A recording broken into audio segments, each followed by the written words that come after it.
What would you have me do? I can't, though. How am I supposed to kill him? I've kind of come to consider him a friend. Yeah, you're right. You're right. Okay. But how? I don't know how. There's no way. The only method that I had to give back. Oh. But how do I get a hold of that? Understood.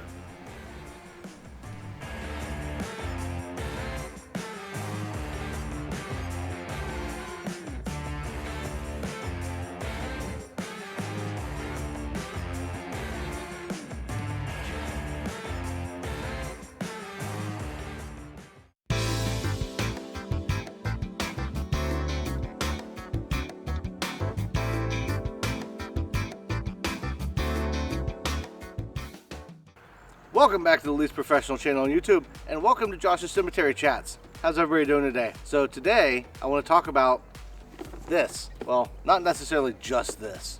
Tools. I want to talk about tools of ghost hunting. So, I've talked a lot about ghost hunting on the channel. I've talked a lot about whether ghosts are real or not. But one thing that I haven't really talked too in depth about is the actual tools that ghost hunters use to try and claim that they found ghosts. One of those, of course, being a Ouija board. Now, most people probably don't realize that this isn't actually called a Ouija board. The only reason it's called Ouija is because it was branded by a company. It used to be called a spirit board. These things became popular in the 1800s. And the company bought the rights to actually put boards out there. And they decided on the name Ouija. There's no real explanation or true story about where they came up with the name. They said that they asked the board what it wanted to be called, and it called itself Ouija. But I mean, that's kind of a stretch, I think. The primary idea to how Ouija boards work, it could be a couple of different things. One, of course, when you have a couple people out playing a Ouija board, one person could be moving the planchette and claiming that they're not. That does happen. The other thought is that if you have a group of people and they already believe in ghosts and they're trying to contact a spirit, the subconscious mind could be answering questions and basically causing your arm or causing your hands to move the planchette around the board without even realizing it. It's an involuntary motor skill that essentially just causes it to look like something is actually moving it around, even though it's not really being moved around by a ghost. Now, a lot of times I've heard from people that really believe in the Ouija board and that kind of stuff that, you know, the spirits are working through the person and they're using them, kind of channeling their energy through the person to move the planchette around the board. But of course, there's no evidence for that. So that's the Ouija board out of the way. Now, some of the other tools that I've seen being used on different ghost hunting shows, YouTube channels have started to use a lot of these tools, are things like dowsing rods, which are basically two little rods that you hold in your hand. Throughout history, dowsing rods have been used for many different things, including finding things like metal ores, water, and at some point they were adopted as a method of speaking to spirits and ghosts. Now, it's debatable as to how well these things would actually work. So dowsing rods are essentially these two little metal rods, and they have like little handles on them, and then this little rod that comes out and goes straight forward. And the idea is that you hold them up, and then you ask a question. And the spirits supposedly will move the rods, either crossing them or moving them outward, and you will signify, you know, cross the rods for yes, move them outwards for no, that kind of stuff. And you'll see a lot of times these rods, they'll hold still, and then all of a sudden they'll start to move, and they'll start to kind of go in, or they'll start to kind of go out, and people will say, well, that's ghosts moving them. Problem is while you're holding these rods, they're very sensitive. So even the slightest, tiniest little movement will cause them to kind of start moving. They aren't held in place in any kind of meaningful way. These ghost hunters that are using these, they aren't necessarily purposefully moving them, but you can't help it. When you're holding your hands out, there might be a little bit of a variance in how your hands are being held that's beyond your control. But when you're looking for spirits and actively trying to figure out whether or not there's a ghost, and they start to move, it's easy to get excited and think, oh my God, the ghost is moving them. Now, another big tool that I've seen used by ghost hunter shows is something called a K2 meter, or an EMF detector. And essentially what this thing is, it measures the electromagnetic waves in the air around you. And they're actual devices that are used typically to find electrical wiring in buildings and that kind of stuff. And you'll see these things will fluctuate. Now, when you're out ghost hunting and you're in an old building, chances are, even if it's not your electronic equipment, you know, people will have cell phones, have cameras, flashlights, all that kind of stuff that could technically be messing with the EMF reader. But even if it's none of that stuff, there's also old wiring in a lot of these buildings. And even when you don't realize it, there's things like the Earth's magnetic field can actually interact with an EMF or K2 meter. So when you're asking questions and you're looking down this K2 meter, or you have it sitting down on the ground away from you, and you're talking and you're asking questions and you're telling Ghost, if you're here, interact with this meter, make it spike to red or whatever. What'll happen is you'll be talking to it, you'll ask a question, you'll wait a couple seconds, and you'll see it spike. And these ghost shows and stuff, these ghost channels, these ghost shows, they'll act as if that's actually a ghost interacting with a device. Now that's without any evidence, and that's with knowing, if you understand the way that these things work and understanding how electromagnetic fields work, you'll understand that any number of things could be messing with this meter and causing it to go off, and you haven't ruled anything out. And now one of the newer things that I've seen that's been going around for probably the past couple of years is something called a REM pod. And this is a little pod that you sit it on the ground, it's got an antenna coming up out of it. And essentially the idea is it's generating its own field, and anything that breaks the field or comes close enough to that antenna will cause this pod to go off. But again, this is another one of those that any number of things could be messing with that electronic field. And that's the problem with electricity and electromagnetic interference. You can't see that kind of stuff. You can't see these electromagnetic waves. You can't see electricity most of the time, except for, lightning and that kind of stuff. But with the naked eye, you can't see these fields. And so trying to measure them with a device that isn't showing anything, but is actually just responding to something, a field interacting with it, it's a very unreliable method. It's something that should not be used in the course of ghost hunting if you're trying to prove if spirits or ghosts exist, because they're all unreliable. Now there's a plethora of other things out there that ghost hunters will use, such as voice recorders, an AM/FM band radio. They've got these special radios that will quickly scan through frequencies, and they'll stop every once in a while on one of those frequencies and you'll get a word. Those words are usually from radio stations in the area because they're picking up radio stations. Those to me are probably one of the silliest things. For one, they're really loud, so you're sitting there and you're listening to static and it's just running through the static waves, and every once in a while it'll stop on a word, and most of the time the words don't really mean a whole lot in context, but people are pulling meaning from them. A good example, and not of the same AM/FM band radio, but an app on my phone that I had a while back when I used to have an iPhone. This app's not on Android that I could find, but there's a ghost hunter app that was actually kind of fun. It was more for entertainment purposes, and it states that when you download it. But it's for entertainment purposes, and one of the functions of it is it will actually display words on the screen that are supposedly being said by spirits in the area.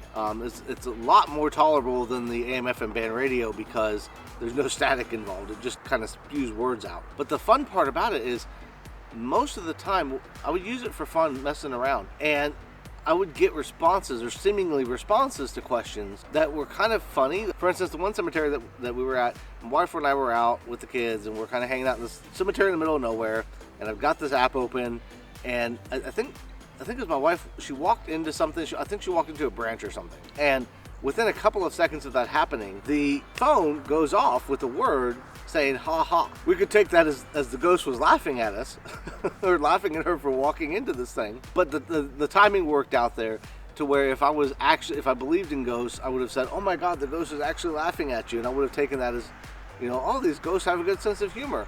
They're in good spirits. But that's why things like the AM/FM band radio and the app on my phone seem to work, because if you're looking for ghosts and you get that kind of that noise or that word that sounds like a word, you tie that word back in some way, shape, or form, and sometimes it's a little bit of a stretch.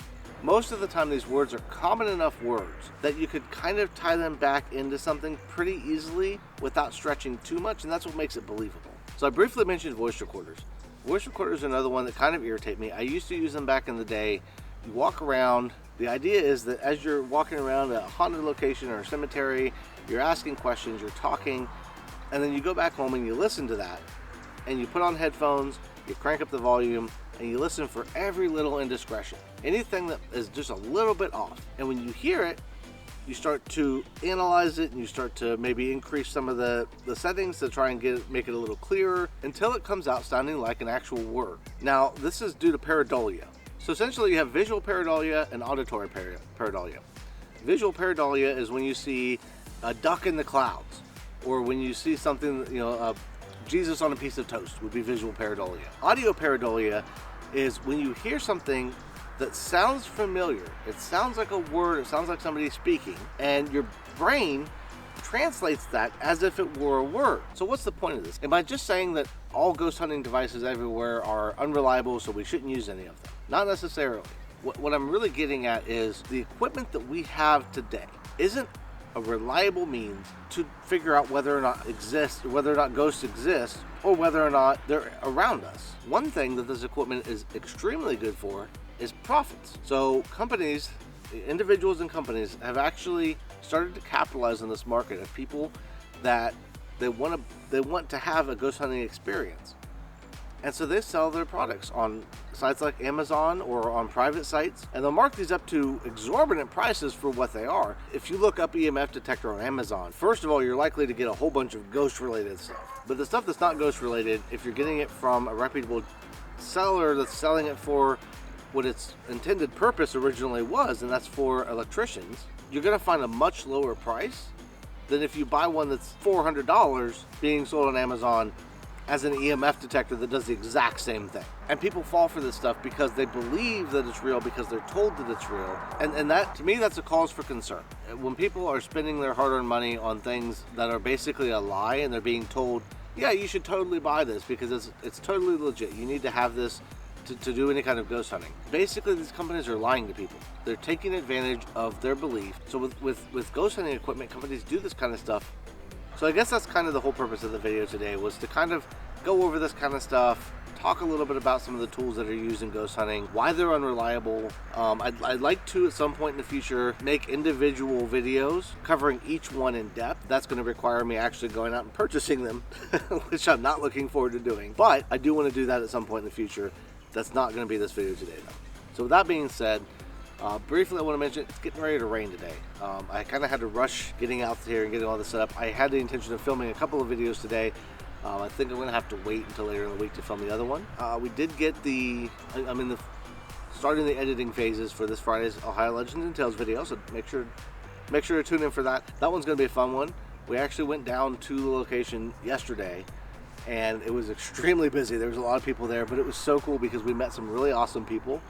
At one point, I was actually talking to an entire group of people about the history of the area, which was really cool to me. And they were all awesome. One couple we met was from Pennsylvania. They come in, I'm not sure if they were just visiting or just tourists, checking out some of with the fall foliage and everything. It's a really beautiful time of year. But they were down here visiting, and we chatted with them for probably a good half an hour, 45 minutes. Just really awesome people. And that's kind of one of my favorite things behind with the Ohio Legends and Tales stuff, especially, is getting to meet people at some of these places that we've gone to. But yesterday was just extremely awesome. So we got that video coming out on Friday. I'm having a Halloween special. Sunday, October 31st is coming up this week, so keep an eye out for that. That's going to be a really fun one. And also a real quick update for the Ohio Legends and Tales stuff. Those videos are a lot of fun to make, but they do take a lot of work. I want to make sure that I'm giving them time to actually go through, do the detailed history, make sure I'm filming them correctly and going out to the sites and everything like that. Because of that, after October, as we get into November, I'm actually going to back the frequency down on those to once or twice a month. I want to up the quality a little bit. I want to make sure I'm doing as much research as I possibly can in the stories.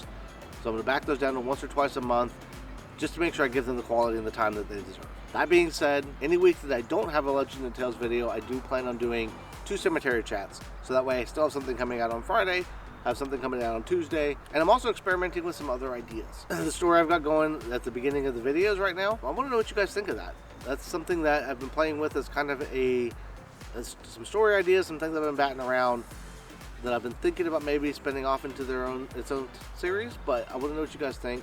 Would you watch something like that?